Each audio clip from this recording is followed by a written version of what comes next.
Hey everybody, Ammie Dover here with the DoverDrive Experience. I'm so glad to have you on this live broadcast today. We have an incredible show designed just for you. Each and every one of the shows is a gift directly to you. I have an incredible Rolodex of amazing people who really are just dedicated to helping small businesses and to helping the people behind those small businesses kick their life and their business into DoverDrive. And today I have a very, very special guest with us. I have Dr. show up to work every single day. So welcome to the DoverDrive Experience, Dr. Cale Hall. Hey, Amy, thank you for having me here. It is great to be able to share with you, especially during these crazy times with everybody being cooped up in the house. Absolutely. So we've spent a lot of time on Zoom, as many of people have, and really are just learning to do business in a very different kind of way these days. Yeah, I mean, right now we all are learning this new normal, and it seems there's a lot of fear out there, but fear means that we're out of connection. Right. And I feel that Zoom does a little bit of that connecting, but you know, we're still looking for that physical feeling that we get when we get in front of each other. So thank you for having me here so we can interact. I mean, most of the time, we do the Zoom calls and it's like, okay, you got 50 people on the screen and one person's talking and there's not much interaction. So this is great. Thanks. Yeah, it's been incredible for me to use this platform to share, all of the resources that I have and all the connections that I've been blessed with, to be able to share that with people who are going through. Many people go through a lot in a average day, nonetheless having this pandemic and having our lives uprooted. But you mentioned something about Zoom and the connection that I really want to touch on, because you generally try to remove the emotions from business, right? And you try to show up at the best version of you every single day. Well, when your life is turned upside down, you know, you're a big ball of emotions all day, every day, whether you like it or not. And so you're bringing all of that to the work environment in a different kind of way. So are you seeing that, through these Zoom connections that you're doing now? I am, and I have to say that when you have this fear, when you're not in connection, then you have suffering, and if you don't transform suffering, you transmit it to others.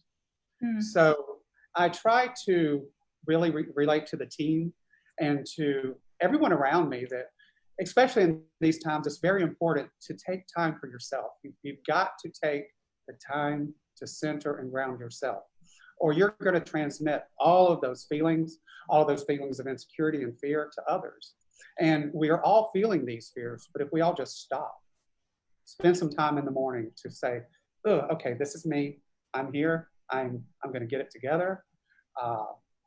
And I want to tell you this too. I've found out that the more packed my day is, the longer I need to sit there, the longer I need to sit with myself. Absolutely. So I love that. I love the fact that you say, as business people, whether you own a business, whether you're a middle level manager, whether you're, in contact with customers throughout your day, you tend to feel like the more you do, the more productive you're going to be. Well, I love the fact that you just said the more packed my day is, the more I need to sit with myself. So what are a couple of key things that people can do to really ground themselves and to have a personal sense of awareness within themselves so that they can be productive throughout their day? Right. Well, a lot of people know that I wear mala beads, or if you're Catholic, the rosary, what have you. I do these in the morning, and there's 108 on this strand, and I do them while I'm walking. And I'll come up with a mantra, whatever it is for the day. During the day, throughout the day, if I feel something coming on, I'll just pull them off and I'll just do as many as I can just to get back grounded and centered. It's amazing what happens when you just take a breath, breathe in, and say, okay, I've got this. Everything's gonna be all right. And it usually is all right, no matter how much we stress about it, right? I know our voices in our heads get there, but we've got to remember that the potential is much bigger than the problem. Right. No, that's key. So tell us a little bit about your morning routine. Like, what does that look like for someone who is as busy as you are? And I'm going to, before you answer that question, let me just tell people how busy you are. Okay. Right. So you are running multiple businesses. You have Creative Approach, who you guys have print shops in Savannah and in Atlanta. You have Valiant Marketing, which is a relatively new marketing company, which is crazy right now to have a new company in the midst of all of this madness. And you have a company here in Savannah that's affected by tourism, Club One. And so you're feeling the effects of this on multiple levels, running multiple different types of business. So tell us what your morning looks like so that you can prepare yourself to kind of go into battle for all of those businesses every day. That is funny that you call it battle. It is somewhat of a, it's a daunting thing if I let myself go crazy and think about it.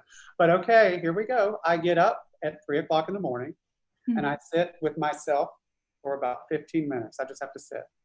And after that, I go out to the Atlanta Beltline and do an hour walk with my beats. Each day is a different type of mantra or whatever. Then I actually sit for another 30 minutes and just have alone time where I'm very contemplative, speak to the creator, and just get really set for the day. And then after that, things just fall into place. I've realized that when I don't do that, everyone around me has a horrible day, including me. Right, because that transference of energy that you referenced earlier, that's true. And I don't think that people realize, no matter what level of position you are inside a company or whatever your status is inside your family, even, especially right now being so close to your family, people aren't realizing that there is that transference and you are impacting so many people on an exponential level when you don't have control. And control is elusive, right? But a sense of stability, at least, right? Yeah, but there is, especially with us being so cooped up, I luckily, some may not say luckily, but I'm here alone, not lonely, but alone. So I have plenty of space for me to be able to just get myself together. But I see families that are all together and they need to make space. I encourage all of my people, my team, to make space. Sometime in the morning or whenever it's comfortable for you, you have to make space for yourself so that you can get yourself together so you can transform that suffering, because, it is suffering. It is suffering. We're here. Normally we would love to not be at work. We'd love to be at home or whatever. But when we're told we can't do anything else, then this is kind of like a jail. So it's worth suffering. Yeah. Right. So mindset is really, really key. And reframing the situation, because the story that you tell yourself is very impactful and then transcends through the actions that you have each and every day. Now, Cale, tell me a little bit about how you're taking that sense of personal awareness for you, the business owner and a leader within multiple organizations. How are you moving that forward throughout your business? Well, before this, I don't want to call it a situation. Before this pandemic happened, we have our meetings, and I really practice transparency. I encourage vulnerability. I encourage openness and connection. We practice that at Creative Approach Atlanta, and we do it in Savannah. And I really, now that we are digital, we have started doing Zoom sessions where we talk and we have a check-in. It's good to let everyone check in. Give me one word that you're feeling that's good. Then do another round of check-ins. All right, tell me what's really challenging for you today. That's really important for us to do, and to name what's going on in each of our lives so that we can recognize that and respect that with each other. I love the fact that you get to own that, because I think as leaders, a lot of times, one, you're scared of showing vulnerability, because if people see perceived weakness in you, then that diminishes your power or your authority in a sense. And I think that's absolutely false. Absolutely. I think that the vulnerability that you're showing and the transparency allows people to connect with you And sales 101, regardless of whether you're selling to a customer or you're selling to your employees in the sense that you're persuading them to do something, because that's what this is, right? You really have to think about the personal connection first. People buy into and buy from people they know, like, and trust.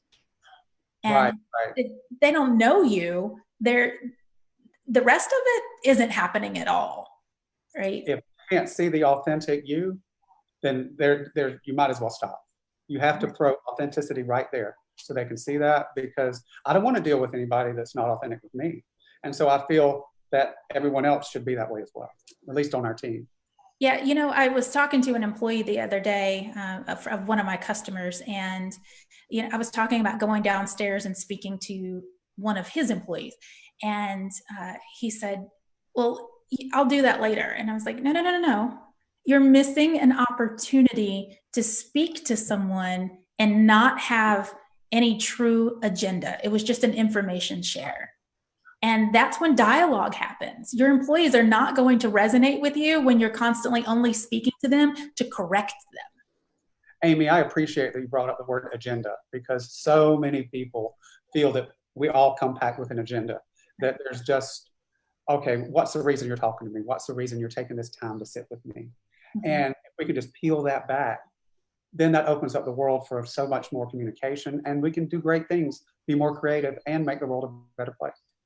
Well, and we as human beings tend to give information or teach or even give love in the way that we expect to receive it. Mm-hmm. But that's not always the right platform for the people who are on the receiving end. And so that communication that you mentioned, opening up that dialogue, you get to learn what your people need from you and how to lead them in the best possible way. Absolutely. I mean, you have to know your team, because when it comes down to it, we're all connected. Right. And creative approach is a team. We're one unit. When one piece of the unit feels bad, we all feel bad, or we should feel bad, and we should all lift up and make it work. I mean, that's just how it is, and you can't do that without being authentic and without having an agenda. All right. So I am really loving the fact that, you're feeling that as a team, but I want to introduce one of your team members right now, because I want to hear how he's taking that personal culture, if you will, because that's really what we're saying, that we have a culture of openness and transparency, but then, he's your digital specialist. So I want to bring on to the DoverDrive Experience, Mr. Phil Mann, and I want to have him explain to us a little bit about how he's taking this culture and relaying that to your audience, to your potential customers, and to the community that you're set out to serve. So welcome, Phil. Thank you, Ammie. Thanks for having me. Of course. So tell me a little bit about how you're transcending something that is maybe not so tangible, right? It's not a product per se, that you're creating this environment, the personal connection digitally, because I think a lot of people do struggle with that, and they get online and they just want to sell, and that's not good, right? Yeah, absolutely. I think from myself, from my personal beliefs, I believe that language and communication is something that goes all the way down. So whenever you interact with anything, whether it's an object or whether it's something someone says to you, you take it inside you, because the words go in through your ears or your eyes, and they go into your brain, and it becomes, in a tiny way, a part of you. And we have so many associations with the senses, our physical senses that we have, and language is a really powerful one, because it goes straight into your brain and it connects you to things that you weren't expecting to feel or expecting to realize or to know. And it has millions of associations for you yourself as a person, both in what's happening right now, what's happened to you in the past, and what will happen to you in the future. So I take it as a great privilege and a great responsibility to take on board the language and the visual assets of any business I work for or any work that I do, in terms of using imagery and words. I think that is a really big responsibility to carefully weigh the words that you're using and to use them effectively, but also to appreciate that everything that you put out into the world lands somewhere. True. And you don't always have control over where that lands or how it lands, but you, I think, have a responsibility to care for that little bird that you release from the nest and how it lives its life. Right. So I love that. I'm going to rephrase something that you just said, and the fact that we are responsible for the message and the medium in which we deliver that message. But the outcome and the way that it is consumed, we're not responsible for that. Right. So we deliver goodness in the best way that we possibly can. We hope that we have transmitted an authentic message, that we've identified our ideal client in a way that we can speak directly to them, because not everyone will get your message. And if you try to speak to the masses, then you're missing the mark. You cannot be all things to all people, but those that you are meant to serve will be looking for that type of message. Yes, exactly. And that's where we get this idea of, when you're a customer-focused business, which a lot of businesses, especially in the modern world with the explosion of communicative technology, we are identifying who the people are. It's no longer about, is my product the cheapest? Is it the shiniest? Right. Is it, the fastest?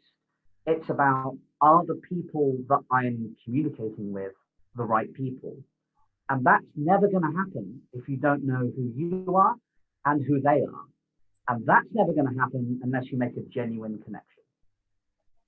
I agree 100%. And I want to say, kudos to you guys for really creating an environment that fosters this type of communication. That I love that our audience today is really getting to see that you take this very seriously. This is something that you live and breathe in your personal lives, and that you bring forward into your business in a creative way, because that's your business. All of them, all three of them are creative businesses in some facet. And, when I've had the pleasure of hearing a little bit about your backstory as we've, taken this journey of preparation for the DoverDrive Experience today, gotten to know you guys a little bit better and know where that creative sense is coming from and where that authentic sense is coming from. So I want to thank you so much for sharing this with the audience today. I know that you're going to impact a lot of people. I will definitely share links below wherever you're watching this right now. We'll go in and post some links to how to connect with Cale and with Phil and Creative Approach and Valiant Marketing, and really get you guys connected to them. If you're interested in learning more, leave a comment wherever you're watching this. We will make an effort to connect you in the way that you need to be connected, get the answers to the questions that you have in a way that you can best receive it. If you want more examples of how we're authentically living this message, take a look at what we're doing right now. We're giving it to you real. This is slightly scripted, not so much, right? We have an outline, and the rest of it is just have an authentic conversation and really see what comes of this. And I have to thank you both for allowing me the pleasure of spending this time with you and having some insight into both you, the humans, and you, the business professionals and leaders within the community. So, any parting words for the audience before we sign off today? I just want to say this. First of all, thank you so much, Ammie. This is a great opportunity, especially during these times. Just remember what Maya Angelou said: if you can't change the situation, change the way you look at it. Yes, absolutely. So a new lens, a new frame of reference, a new story that we tell ourselves. Make sure that we take care of ourselves first, and then that will transcend forward, so that your situation may change. It will change when your view of it changes, when you personally begin to accept and expect greatness, expect an abundance, expect that the right people will arrive, right? So when Creative Approach was established, they didn't know Phil, and the right person arrived because they were giving the right message. And that's really powerful and impactful. And that's the one thing that I'm going to leave you guys with today. So thank you so very much for tuning into the DoverDrive Experience. We're live every Tuesday at noon. I'll see you next week, where we're talking about turning a passion into a business and the steps that you may need to take to make that dream become a profitable reality. So thanks so much. And until next week, I'm Ammie Dover with the DoverDrive Experience. See you then.